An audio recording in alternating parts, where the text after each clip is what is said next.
Welcome to the Women in Tech podcast series, brought to you by Wisconsin Tech Month. This series is all about shining a light on the women who are driving change and breaking barriers in tech.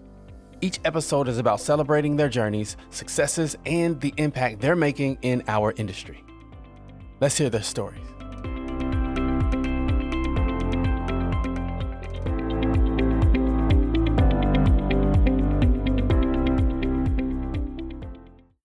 So officially, my first job in IT was at Michael Best and Friedrich Law Firm back in the early 2000s.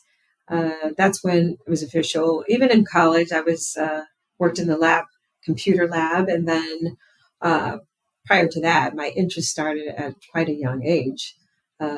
Goes back as far as elementary school. There were computers in the coat room, and they were donated by another school. And so it was a great thing to see. And they talked about these computers, but no one knew how to set them up. So they just kind of sat there for a while. But my curiosity just continued on. And I kept asking my teacher and driving him nuts every day, like, when are we going to set these things up? I want to get inside and learn. And he would describe, this was years ago, so he would describe what he coined the information superhighway, which we know now as the internet. And so in my young mind, I was trying to picture what that meant. And so it was a little tricky because I'm thinking, oh, there's a highway, and I'm looking at the actual highway and how somehow that works with computers and connects these networks. But it just didn't make as much sense to me. But eventually I just started to play around with computers. And then I also, before I became officially in IT, I was the go-to person on the business side when there were IT challenges or setups. So I just migrated to it quite a bit and said, why don't I just make this thing official and actually enter into IT?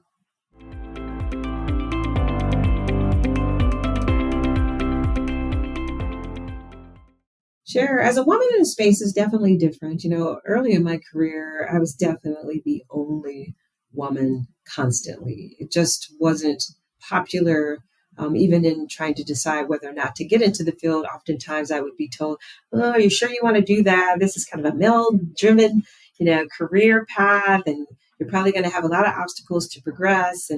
But it was just something that kept my interest. And so I will say, flash forward, things are certainly better, especially as I look at the younger generation. But oftentimes I am still one of the only women in the room, or, there's definitely more now, but then I'm definitely one of the only Black leaders in the room. So, when you put all that together, I think we still have a long way to go.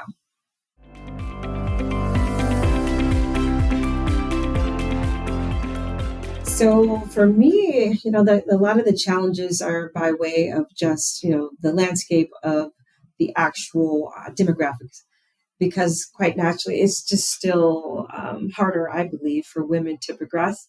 It doesn't mean it has to stop you and stop your drive, but it's certainly, I've learned along the way that it's just been tougher for some of compared to some of my peers who are males.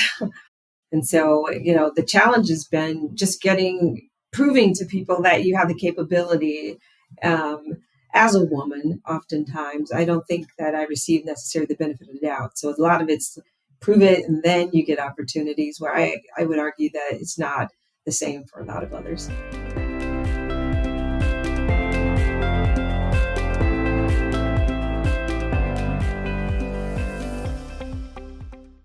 So what I love most is just technology itself. I think that it's a wonderful career.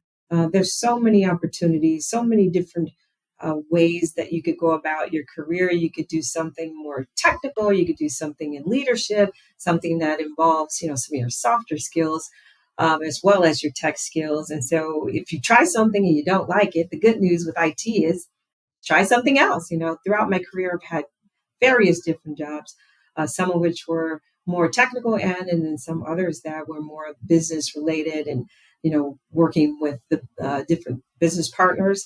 And so you get to just keep trying, different things. And I think it's wonderful.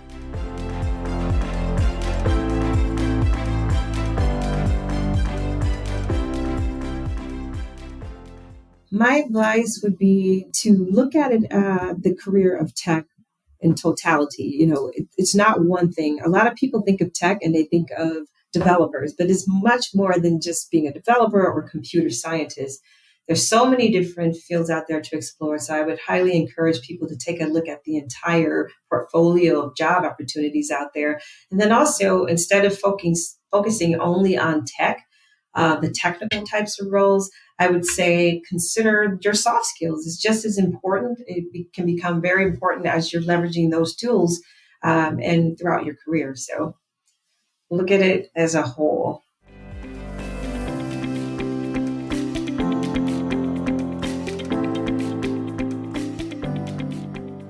Sure, I'm on LinkedIn, Catina Zautner, and I'm definitely always open to connecting with people. I learn a lot from people. I also try to help out others on an ongoing basis. So it's definitely one of those platforms that I leverage to kind of tell my story and to connect with other like people in the field and even outside of the field. And that's it for today's episode of the Women in Tech series. A big thank you to our guest for sharing her story and inspiring us all. Make sure you check out all of the amazing things that are happening during Wisconsin Tech Month. There is so much to discover, from workshops to panels to networking events. Stay connected with our incredible community of tech leaders and innovators throughout the month of October. Thanks for listening.